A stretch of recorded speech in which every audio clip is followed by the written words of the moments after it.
On a mangé le premier Paris-Brest en entrée. Il reste le plat et le dessert. Salut les fraudes, j'espère que vous allez bien. On se retrouve pour une nouvelle vidéo. Et nouvelle vidéo, débrief du match entre Brest et le Paris Saint-Germain. Victoire 5-2 du Paris Saint-Germain dans un match où tout n'aura pas été parfait. Dans un match où il n'y avait ni Neves ni Warren Zaïre-Emery. Dans un match où tu as senti une défense qui était émoussée physiquement, notamment Pacho, notamment Hakimi. Tu sentais qu'il y avait quand même des joueurs qui étaient émoussés physiquement. C'est un match post-Ligue des Champions, on le rappelle. Mais aujourd'hui, tu sors encore une fois une très bonne performance. Une très bonne performance globale dans le sens de l'intensité, dans le sens du placement où tout le monde a fait les efforts. Mais aujourd'hui, tu as eu un petit peu des temps faibles, mais tu as réussi à gagner grâce à ton animation offensive qui a été hors norme, avec un Ousmane Dembélé qui te claque encore un triplé aujourd'hui. Triplé pour Ousmane Dembélé, triplé contre Stuttgart, triplé aujourd'hui contre Brest, 2 triplés de suite pour Ousmane. Mais qui es-tu, Ousmane? C'est le premier joueur de l'histoire du PSG à mettre 2 triplés de suite en match officiel. C'est une dinguerie ce qu'a fait Ousmane encore une fois. Et là, il faut quand même souligner le travail que fait Luis Enrique avec Ousmane Dembélé, parce que beaucoup criaient, oui, on n'a pas de numéro 9, il y a un problème en numéro 9, etc. Mais ce que fait Luis Enrique avec Ousmane, de le replacer numéro 9 et de lui faire travailler sa finition et de rendre Ousmane comme il est actuellement, de lui donner un niveau comme il l'a actuellement, c'est du grand tard et c'est du génie. Bravo Luis Enrique, parce que ce placement en neuf d'Ousmane Dembélé, ça lui va parfaitement bien. Et en parlant d'Ousmane, aujourd'hui Ousmane a fait un match exceptionnel. Il te met 3 buts, mais il faut souligner à quel point son placement est grandiose. Vraiment les gars, le placement d'Ousmane Dembélé sur toutes les actions parisiennes, il se place trop bien. On dirait que c'est un vrai numéro 9 qu'il a joué à ce poste-là tout le temps. À chaque fois que le PSG part en contre-attaque, Ousmane Dembélé est là. Premier poteau, deuxième poteau, il est là pour proposer une solution, soit à Doué, soit à Barcola, ou j'en passe. Il est tout le temps bien placé. Le placement d'Ousmane Dembélé, c'est quelque chose de très fort, c'est quelque chose de très grand. Il fait énormément de bien. Parce que bon coup, vous dire tapine, il a juste à pousser le ballon. Oui, mais il est là pour le pousser au fond. C'est lui qui se place, c'est lui qui propose, c'est lui qui voit où il doit se mettre. Et c'est lui qui se met dans les conditions pour qu'on n'ait plus qu'à lui donner la balle et qu'il n'ait plus qu'à la pousser. Donc chapeau Ousmane. Aujourd'hui, il a été encore une fois très précieux dans ses prises de balle. Il a mis 3 buts encore une fois. Très précieux dans ses dribbles, très précieux dans ses passes, dans sa vision de jeu. Il joue en une touche en retrait quand il fallait temporiser. Il partait en profondeur quand il fallait partir. Je pense à une action où on lui fait une passe en profondeur, il laisse passer entre ses jambes. Ça sert Hakimi sur le raté de Kvaratskhelia dans les premières minutes. Ousmane Dembélé a tout fait, même les retours défensifs. Même les retours défensifs, il a tout fait. Ousmane Dembélé a sorti une performance XXL ce soir. XXL. Il a été très grand. Mais ce match a été compliqué, ça n'a pas été hyper facile sur certains moments, notamment sur les premières minutes du match. Tu sentais que le PSG n'était pas totalement rentré dans le match, avec une équipe brestoise qui pressait beaucoup, qui restait très haut sur le terrain, qui essayait de récupérer des ballons et qui poussait un petit peu le PSG à la faute. On n'arrivait pas trop à se relancer, on rendait un petit peu les ballons à Brest. Donc les premières minutes ont été un petit peu dures, même si on s'est créé des occasions, mais on a raté. On a raté quelques occasions avec Vara, etc.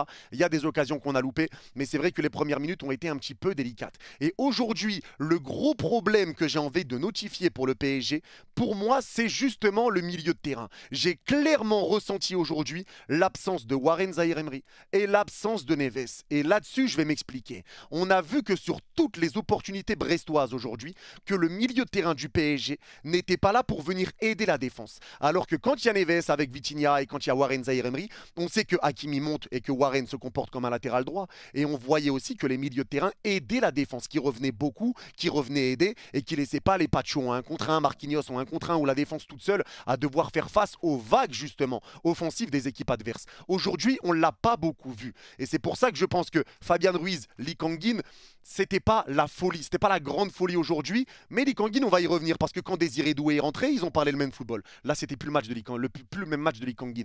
Mais aujourd'hui, j'ai vraiment senti l'absence de Neves et de Warren sur le point de vue de l'effort défensif pour venir aider la défense. Le problème qui s'est posé pour moi aujourd'hui a été là. Sans compter que les défenseurs sont un petit peu émoussés. Aujourd'hui, certes, Hakimi a eu un match un petit peu plus compliqué défensivement, mais lui aussi, il n'avait pas l'aide de Warren, donc forcément, ça change un petit peu son style de jeu. Il a été un petit peu dans une situation situation délicate. La remise de la tête a été mauvaise sur le deuxième but brestois, etc. Pacho aujourd'hui fait 2 erreurs. Il y a 2 buts qu'on prend. Ils sont aussi un petit peu de sa faute. Mais aujourd'hui, je ne peux pas leur en vouloir. Parce que c'est des joueurs qui te sortent tout le temps des top performances. C'est des joueurs qui soufflent pas beaucoup. C'est des joueurs qui sont émoussés, qui t'ont sorti une top perf contre Stuttgart. Donc à un moment donné, si des joueurs passent à côté, on va pas leur tomber dessus. Ça arrive de passer à côté de son match de temps en temps. Mais là, il va falloir les faire souffler. Attention à pas les cramer. Attention à pas les cramer. Mais aujourd'hui, je le répète encore une fois, certes, il y a le côté un petit peu où ils sont émoussés physiquement, mais ils n'ont pas été aidés défensivement par les milieux de terrain. Et c'est pour ça que je dis qu'on a ressenti cette absence, que ça soit de Neves et de Warren Zaïre-Emery. Je l'ai vraiment ressenti sur le milieu de terrain. Mais en tout cas, aujourd'hui, offensivement, le PSG a géré. Le PSG a fait son match et je vais quand même souligner aussi le fait que Brest, aujourd'hui, a essayé de poser son jeu. Et c'est pour ça que moi, je respecte ce genre d'équipe. Je respecte Brest et bravo Brest. Ils ont essayé de presser, ils ont essayé de poser leur jeu, de jouer vers l'avant. Ils sont pas venus pour Park the Bus, ils ont essayé de poser leur jeu et de faire douter le PSG et d'essayer de s'imposer. Ils sont pas venus pour essayer de tenir le nul ou de gagner sur une contre-attaque, ils sont venus poser leur jeu. Et pour ça, bravo aux Brestois parce que c'est rare. C'est tellement rare que je féliciterai toutes les équipes qu'on va affronter et qui vont jouer dans ce style-là. Je vais féliciter. Bravo à eux parce qu'ils nous ont fait douter. On menait 1-0, derrière il y a un partout. On arrive à mettre 2-1, 3-1, triplé de Dembélé, derrière ils reviennent à 3-2.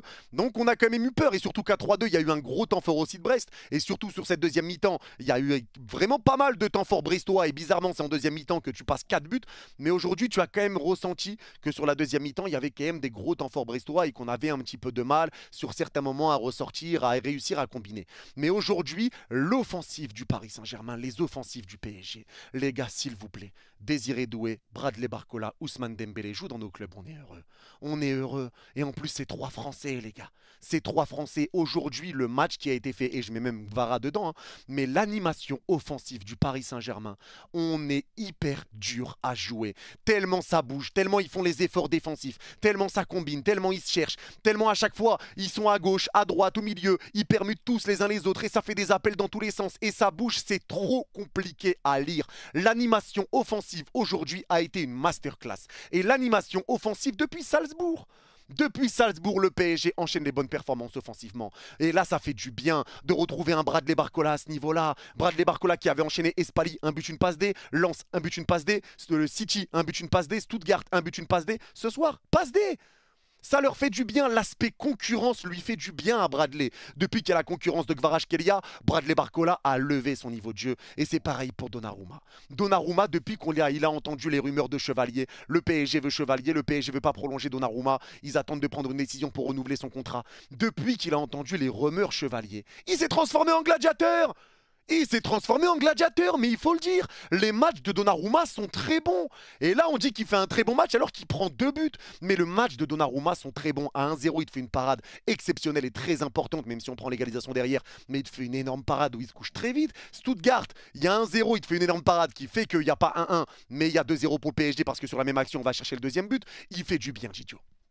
Et il faut le dire. Quand il y a des choses qui se passent mal, on le dit. Quand il y a des choses qui se passent bien, on le dit. Aujourd'hui, Didio a sorti une top performance. Il a été très bon. Il nous a fait du bien. Il est plus à l'aise dans les sorties aériennes. Il est plus à l'aise balle au pied. Dans le jeu, on voit qu'il tente même des crochets sur les attaquants. Il est beaucoup plus à l'aise. Et ça fait du bien. Et cet aspect concurrence est important. Il le disait, Unai Emery, c'est important la concurrence. Si t'es bon, tu vas jouer. Toi énervé, c'est normal. Et c'est normal.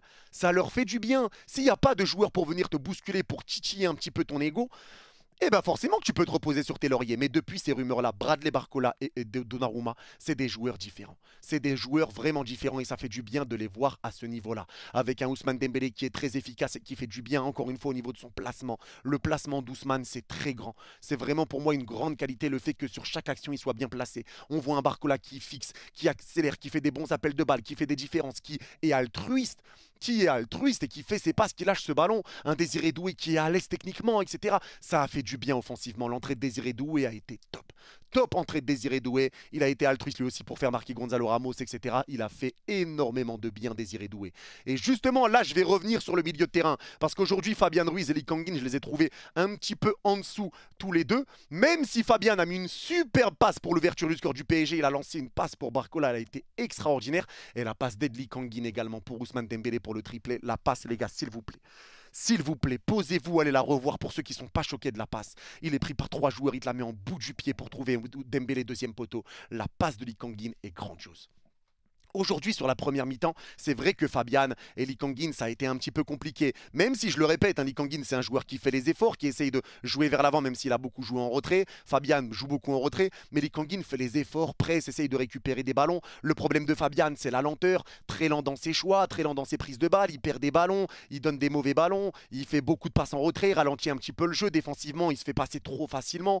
Donc, c'est ça un peu les problèmes qui se posent. Mais aujourd'hui, moi, j'ai pas envie de critiquer ni l'un ni l'autre, même si Fabian, ça a été un petit peu en dessous. Il y a des choses où il a fait du bien aussi sur certains paramètres, sur certains compartiments du jeu. Tu sens juste que le milieu n'est pas fait pour jouer ensemble. Il n'y a pas réelle alchimie. Parce que quand Désiré Doué est rentré, je suis désolé, mais là, le football, c'est une langue universelle. Et Désiré Doué et Lee Kang-in, c'est de là, quand ils sont dans l'axe.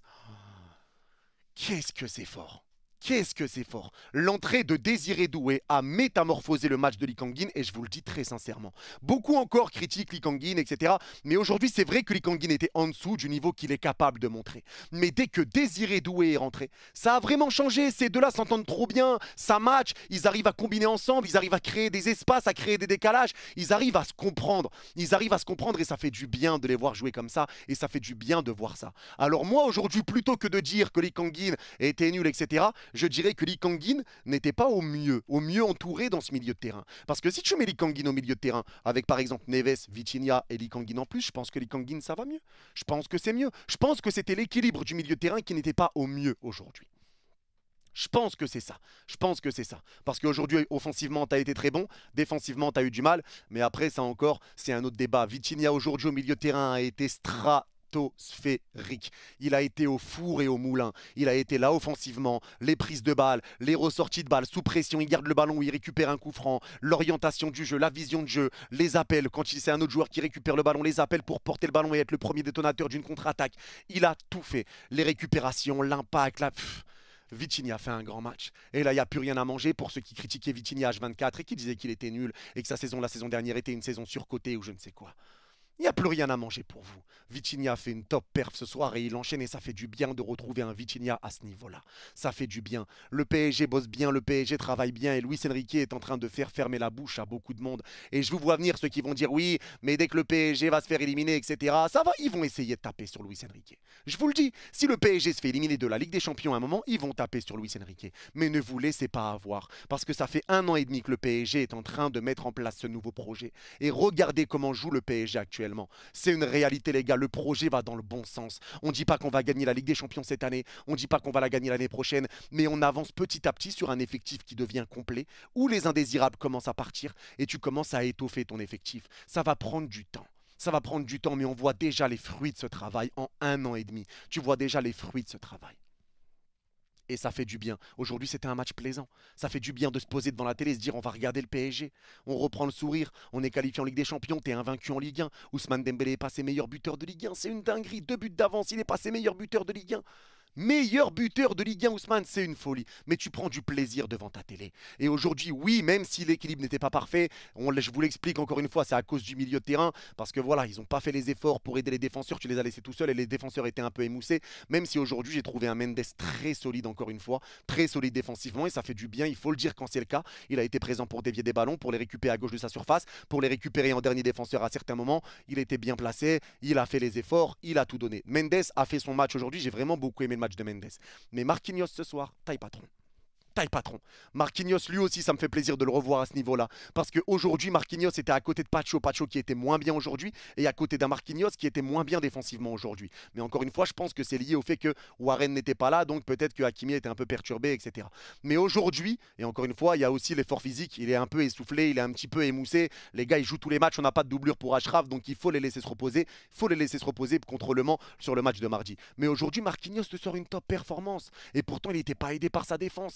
mais il a récupéré des ballons, il a été présent, il jouait assez haut, les portées de balles, les ballons en profondeur. Vous avez vu les passes de Marquinhos aujourd'hui? Vous les avez vus? Les passes du milieu de terrain pour lancer justement les profondeurs qui ramènent le deuxième but d'Ousmane Dembélé d'ailleurs. Les ballons en profondeur, les changements d'aile. Marquinhos a été dans le bon tempo, il prenait la balle, il portait, il donnait avec un ballon. Aujourd'hui, Marquinhos a été très bon pour la portée de balle, pour le jeu vers l'avant, et même défensivement, il nous a rassuré pas mal de fois. Il a récupéré beaucoup de ballons, il essayait de se jeter sur les frappes des Brestois, notamment le premier but là de Del Castillo où il se jette, il essaye de jeter son corps, mais ça rentre, ça fait le tour de son corps et ça rentre. Là, il pouvait rien faire, c'est Pacho qui remet de la tête bizarrement, entrée de surface. Il a fait tous les efforts. Marquinhos sort une top performance ce soir.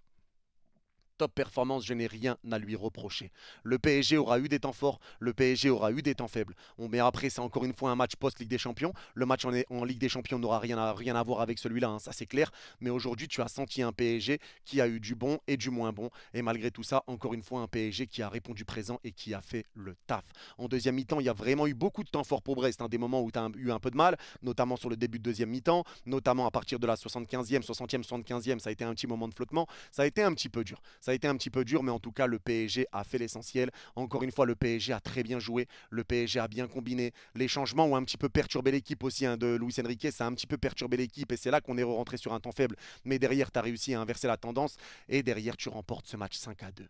Alors oui, Brest a commencé à essayer de pousser parce qu'il y avait 3-2. Ils ont essayé de pousser pour aller égaliser. C'est normal et ce ne sera pas le cas en Ligue des Champions parce que forcément, c'est sur 2 matchs. Hein, donc, ils ne feront pas ça au match aller, ça c'est sûr.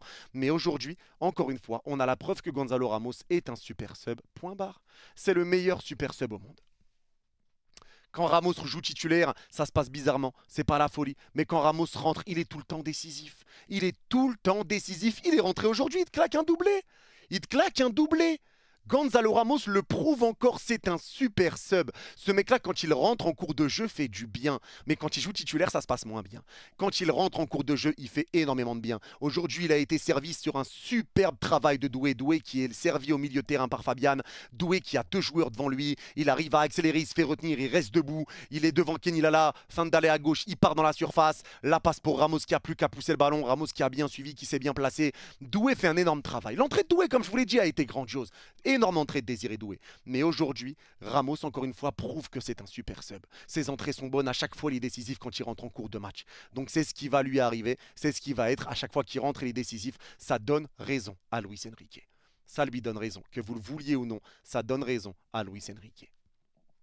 Et ça, c'est une réalité. Mayulu aussi fait une très très bonne entrée. Hein. J'ai beaucoup aimé l'entrée de Seny Mayulu. Il a fait du bien. Il a été vraiment à l'aise dans ses prises de balles, etc. Contrairement à Stuttgart où je l'avais trouvé un petit peu en dessous. Aujourd'hui, Seny Mayulu fait une très bonne entrée. Et lui aussi, c'est prometteur parce que vraiment, j'aime vraiment bien ce joueur. L'entrée de Doué, l'entrée de Ramos, ça a été excellent.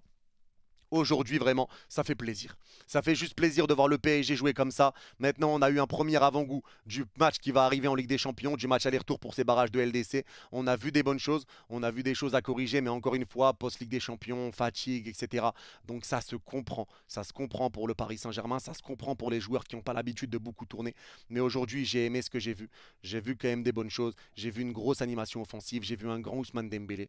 J'ai vu une équipe jouer ensemble. Un Barcola qui retrouve son niveau, un Donnarumma qui commence à redevenir très rassurant, un Désiré Doué qui est stratosphérique et qui fait une top entrée, un Vitinha monstrueux, une passe de Likanguine extraordinaire, une très belle passe de Fabian. Vous voyez que même quand il y a du mauvais pour un joueur, il y a du bon aussi.